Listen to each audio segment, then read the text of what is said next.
एक बार की बात है, सूरज नाम के एक व्यापारी पर धनीराम नामक एक साहूकार का बहुत सारा पैसा बकाया था।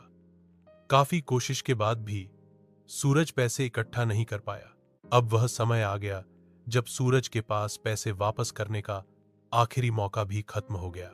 सूरज एक खूबसूरत बेटी थी, रीना, जो अपने पिता से बहुत स्नेह करती थी। धनीराम ने सूरज से कहा कि वह सारा पैसा वापस कर दे, नहीं तो वह उसकी खूबसूरत बेटी से शादी कर लेगा।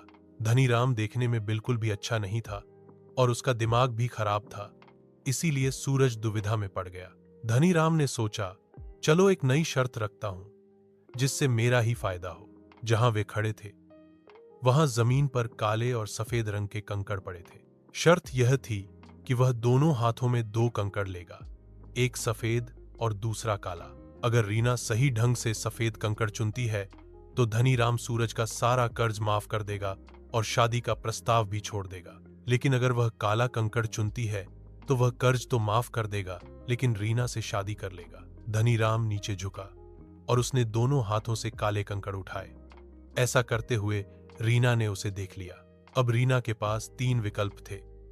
अपने पिता को यह बात बताए जिससे धनीराम भड़क सकता था, या काला कंकड़ लेकर अपनी जान दे सकती थी, या फिर कंकड़ लेने से मना कर सकती थी जिससे उसके पिता मुसीबत में पड़ सकते थे।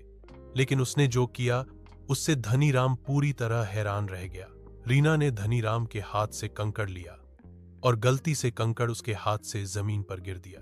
फिर उसने धनीराम से पूछा कि उसके हाथ में कौन सा रंग का कंकड़ बचा है ताकि वह पहचान सके कि उसने कौन सा रंग चुना है। धनीराम के पास अपने हाथ में काले रंग का कंकड़ दिखाने और उन दोनों को आजाद करने के अलावा कोई और विकल्प नहीं था।